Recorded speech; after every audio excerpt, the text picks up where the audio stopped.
আসসালামু আলাইকুম এভরিওয়ান, আশা করি তোমরা সবাই ভালো আছো। আজকে অষ্টম শ্রেণীর মুনাফা সাজেশন নিয়ে আলোচনা করব। তোমরা যারা বৃত্তি পরীক্ষা দিবা, আজকের ভিডিও যদি তোমরা স্কিপ করে যাও তাহলে তোমার বৃত্তি পরীক্ষায় 10টা মার্ক হাতছাড়া করবে। তো প্রিয় শিক্ষার্থীরা, তোমরা যদি 10 মার্ক কমন পেতে চাও অবশ্যই আজকে সাজেশন ক্লাসটা করবা। আজকে বৃত্তি পরীক্ষার এটা ফাইনাল সাজেশন দিয়ে দেবো যে মুনাফা থেকে তোমাদের কি কি অঙ্ক আসতে পারে, কোন সূত্রগুলো দিয়ে আসতে পারে, কেমন প্যাটার্নের অঙ্ক আসতে পারে। ঠিক আছে, তো তোমরা প্রথম থেকে শেষ পর্যন্ত ক্লাসটা দেখবা এবং হচ্ছে যে আজকে ক্লাস থেকে 10টি মার্ক নিশ্চিত করে নিয়ে নেবে। ঠিক আছে, এখানে অবশ্যই আসবে এমন গুরুত্বপূর্ণ সূত্র আমাদেরকে মনে রাখতে হবে। মুনাফার সূত্র হচ্ছে বিক্রয় মূল্য মাইনাস ক্রয় মূল্য। মুনাফা হচ্ছে কি স্যার লাভ, বিক্রয় মূল্য মানে যেটা বিক্রয় করবে, আর ক্রয় মূল্য হচ্ছে যেটা ও কিনে নিজের কাছে আনছে। ঠিক আছে, 2 নম্বর হচ্ছে মুনাফার হার। মুনাফার হার মানে আর, মুনাফার হার মানে হচ্ছে আর। তাহলে মুনাফার হার বাইর করতে হলে মুনাফা ভাগ ক্রয় মূল্য ইন্টু 100, মুনাফা বা ক্রয় মূল্য ইন্টু 100 দিয়ে আমরা মুনাফার হার আর এর মান বের করতে পারি। মুনাফা হচ্ছে স্যার আয়, মুনাফা হচ্ছে আয়, আর মুনাফার হার হচ্ছে আর, মনে রাখবা। তো বিক্রয় মূল্য হচ্ছে ক্রয় মূল্য প্লাস মুনাফা, ক্রয় মূল্য প্লাস মুনাফা যোগ করলে আমরা বিক্রয় মূল্য পাবো। আর ক্রয় মূল্য হচ্ছে বিক্রয় মূল্য মাইনাস মুনাফা। ক্রয় মূল্য থেকে আমরা বিক্রয় মূল্য আর মুনাফা যদি বিয়োগ করি তাহলে আমরা ক্রয় মূল্য পাবো। মোট শতকরা লাভ খুব গুরুত্বপূর্ণ একটা সূত্র। মোট শতকরা লাভের নতুন মূল্য মাইনাস পুরাতন মূল্য ভাগ পুরাতন মূল্য ইন্টু 100। নাহলে নতুন মূল্য থেকে আমরা পুরাতন মূল্য বিয়োগ করবো, এরপরে যে মানটা পাবো এই মানটার সাথে পুরাতন মূল্য আমরা কি করবো, ভাগ করবো, ভাগ করে 100 দ্বারা গুণ করলে আমরা শতকরা পেয়ে যাব। পরীক্ষায় বেশিরভাগ আসে এমন গাণিতিক সমস্যা, সবচেয়ে বেশিরভাগ যে অঙ্কগুলো আসে পরীক্ষার মধ্যে ওই গাণিতিক সমস্যাগুলো কি কি আসতে পারে সেটা নিয়ে আমরা এখন আলোচনা করব। আমাদের বৃত্তি পরীক্ষায় সরাসরি মুনাফা নির্ণয়ের কথা বলবো। সরাসরি মুনাফা মানে কি স্যার?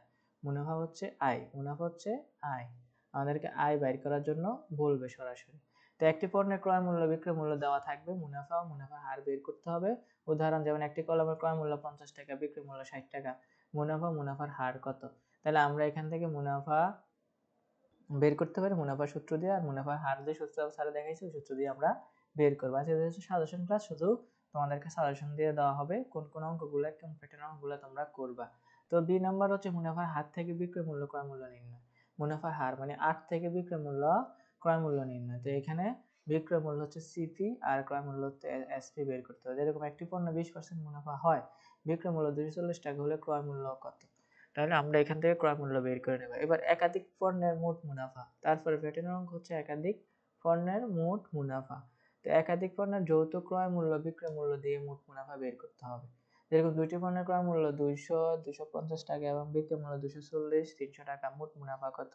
তাহলে আমরা ক্রয় মূল্যটা যোগ করে নিব, বিক্রয় মূল্যটা যোগ করে নিব এবং বিক্রয় মূল্য থেকে ক্রয় মূল্য আমরা বিয়োগ করে দিলে আমরা মুনাফা পেয়ে যাব, কত টাকা লাভ হয়। তার সবচেয়ে বেশিরভাগ যেটা আসে শতকরা বৃদ্ধি বা হারের মূলধন পরিবর্তন। একটি পণ্যের মূল্য 15% বাড়ানো হলে নতুন মূল্য কত বের করা লাগবে। তাহলে ডিসকাউন্ট ছাড় সম্পর্কিত সমস্যা আসতে পারে। পরীক্ষায় কমন আসার মতো 10টি গুরুত্বপূর্ণ প্রশ্ন, সেগুলো হচ্ছে 1 নাম্বার, ক্রয় মূল্য 480 টাকা হলে বিক্রয় মূল্য 600 টাকা, মুনাফা মুনাফার হার নির্ণয় করো। একটি পণ্য 25% মুনাফা হয়, ক্রয় মূল্য 800 টাকা হলে বিক্রয় মূল্য কত। এরপরে হচ্ছে একটি পণ্যের বিক্রয় মূল্য 1200 টাকা হলে মুনাফার হার 20%, ক্রয় মূল্য নির্ণয় করো। দুটি পণ্যের যৌথ ক্রয় মূল্য 700 টাকা, বিক্রয় মূল্য 860 টাকা, মোট মুনাফা কত। এগুলা তোমরা নিজে নিজে ক্যালকুলেশন করার চেষ্টা করবা। তার পরবর্তীতে হচ্ছে যে একটি পণ্যের মূল্য 10% বাড়ানো হলে পুরাতন মূল্য 1500 টাকা হলে নতুন মূল্য কত হবে। 6 নম্বর হচ্ছে 15% মুনাফার একটি বই 230 টাকা বিক্রি করা হলে ক্রয় মূল্য কত। একটি দোকানদার 5টি পণ্য 2000 টাকা কিনলো এবং 2500 টাকা বিক্রি করলে মুনাফার হার কত।